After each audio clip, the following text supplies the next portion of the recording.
Hey everyone, welcome back to my channel. আজকে আমি আপনাদের সাথে বরিশালের ঐতিহ্যবাহী দুধ পাকন পিঠার রেসিপি শেয়ার করতে যাচ্ছি। আর এই পিঠাটা দেখতে যতটা বেশি সুন্দর লাগছে, এর টেস্টটা কিন্তু তার চেয়ে আরো অনেক বেশি ভালো। এই পিঠাটা তৈরি করতে আপনার তেমন কোনো ঝামেলা পোহাতে হবে না, কারণ আমি এই পিঠাতে যতগুলো ইনগ্রেডিয়েন্ট মেনশন করব এগুলো আমাদের বাসায় সবসময় অ্যাভেলেবল থাকে। তো চলুন আর কথা না বাড়িয়ে দেখে আসি কিভাবে অল্প কিছু ইনগ্রেডিয়েন্ট দিয়ে এই ঐতিহ্যবাহী পিঠাটা তৈরি করতে হয়। দুধ পাকন পিঠা তৈরি করতে হলে প্রথমে আমাদেরকে একটা ডো রেডি করতে হবে। আর ডোটা রেডি করার জন্য আমি চুলায় একটি প্যান বসিয়েছি আর এতে দিয়ে দিলাম 1 কাপ পরিমাণ লিকুইড দুধ। আপনারা চাইলে লিকুইড দুধের পরিবর্তে পানিও ব্যবহার করতে পারেন। দিয়ে দিচ্ছি 1 টিস্পুন পরিমাণ চিনি আর 1/4 টিস্পুন পরিমাণ লবণ। এখন এই চিনি আর লবণ দেওয়ার পর ভালোভাবে মিশিয়ে নিব। আর এখন দিয়ে দিব 3/4 কাপ পরিমাণ ময়দা এবং 1/3 কাপ পরিমাণ চালের গুঁড়ো। আপনারা চাইলে এই পিঠাটা শুধুমাত্র ময়দা অথবা শুধুমাত্র চালের গুঁড়া দিয়েও তৈরি করতে পারেন, তবে আমি যে রেশিওতে দুটো উপাদানই দিয়েছি ওই রেশিওতে যদি আপনি তৈরি করেন তাহলে পিঠাগুলো অনেক নরম এবং তুলতুলে হবে। আর পিঠা যত বেশি নরম হবে তত বেশি দুধের শিরা এটা অ্যাবজর্ব করতে পারবে।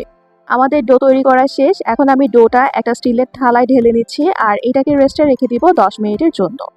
আপনারা কে কোথা থেকে আমার ভিডিও দেখছেন তা কিন্তু অবশ্যই কমেন্ট বক্সে জানিয়ে দিবেন, so that I can thank all of you.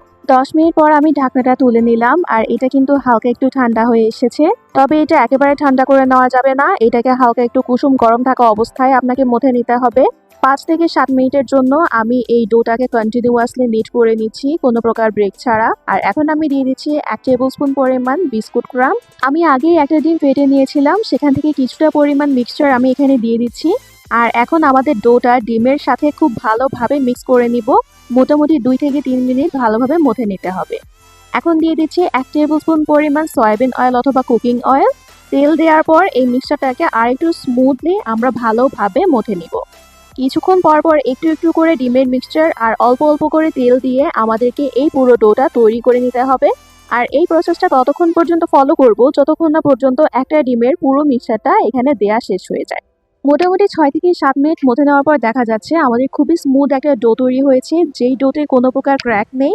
আর এখন আমাদের ডোটা কিন্তু একদম পারফেক্টলি রেডি। এখান থেকে আমরা এখন কিছু পরিমাণ মিক্সচার নিয়ে আমাদের পিঠাগুলো তৈরি করে নিব।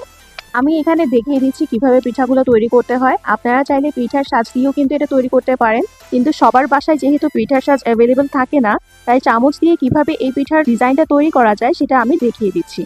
আই হোপ এই ভিডিওটা দেখার পর আপনারা খুবই ইজিলি বাসায় দুধ পাকন পিঠা তৈরি করতে পারবেন কোনো প্রকার মিস্টেক ছাড়া। আর এখানে যেই ধরনের টিপস এবং ট্রিক্স আমি আপনাদেরকে শিখিয়ে দিচ্ছি, এগুলো যদি আপনারা অ্যাপ্লাই করেন তাহলে আপনাদের দুধ পাকন পিঠা অবশ্যই অনেক বেশি মজা হবে, ভেতর থেকেও একদম নরম তুলতুলে হবে।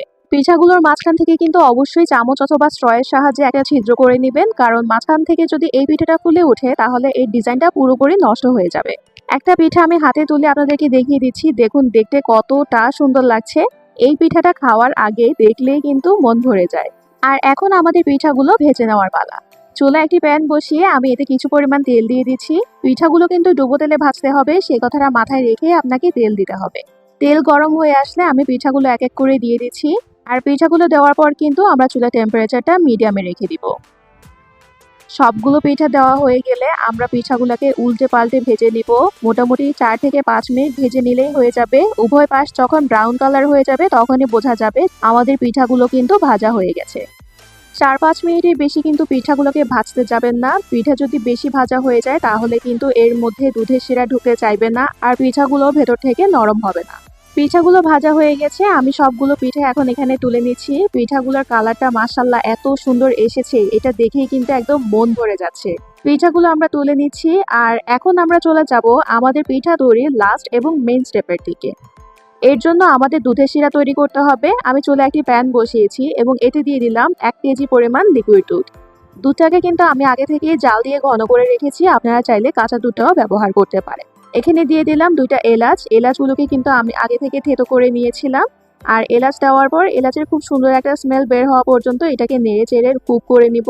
দিয়ে দিলাম 1/3 কাপ পরিমাণ চিনি এবং অল্প একটু লবণ। চিনির পরিমাণটা চাইলে আপনি আপনার স্বাদ অনুসারে বাড়িয়ে কমিয়ে দিতে পারেন। চিনি এবং লবণ দেওয়ার পর ওয়েট করবো একটা বলক আসা পর্যন্ত। একটা বলক চলে আসলে চুলাটা বন্ধ করে দেব এবং এতে দিয়ে দিব আমাদের আগে থেকে ভেজে রাখা পিঠাগুলো। পিঠাগুলো কুসুম গরম থাকা অবস্থাতেই কিন্তু দুধের মধ্যে দিতে হবে, এতে করে এর মধ্যে দুধটা খুব ভালোভাবে অ্যাবজর্ব হবে। দুধ যত ভালোভাবে অ্যাবজর্ব হবে পিঠাগুলো খেতে ততটা বেশি ভালো লাগবে। এটা ভেতর থেকেও একদম নরম তুলতুলে থাকবে এবং বাইরে থেকেও একেবারেই নরম থাকবে। দুধ ভালোভাবে অ্যাবজর্ব হওয়ার জন্য এটাকে ওভারনাইট রেখে দিতে হবে। তবে আপনার হাতের কাছে যদি টাইম না থাকে তাহলে 2 থেকে 3 ঘন্টা এগুলোকে দুধে ভিজিয়ে রাখলেও কিন্তু চলবে। আমি এই পিঠাগুলো ওভারনাইট রেখেছি আর এই পিঠাগুলো এখন দেখতে কতটা বেশি সুন্দর লাগছে সেটা আপনি দেখতেই পাচ্ছেন। এই পিঠাগুলো কিন্তু রসে একদম টইটুম্বর হয়ে আছে। পিঠাগুলোতে দুধের শিরা ঢুকিয়ে পিঠাগুলো একেবারে বড় বড় হয়ে গেছে। আশা করছি আমার রেসিপি ফলো করে যদি আপনি দুধ পাকন পিঠা তৈরি করেন তাহলে আপনার বানানো দুধ পাকন পিঠাও একেবারে পারফেক্ট হবে। রেসিপিটি কেমন লেগেছে সেটা অবশ্যই কমেন্ট বক্সে জানিয়ে দিবেন আর যদি ভালো লেগে থাকে তাহলে লাইক বাটনটি প্রেস করবেন। আর আমার ভিডিওগুলো যদি আপনার কাছে ইউজফুল মনে হয় তাহলে আপনার ফ্রেন্ডস এন্ড ফ্যামিলির সাথে শেয়ার করবেন। And don't forget to subscribe to my channel.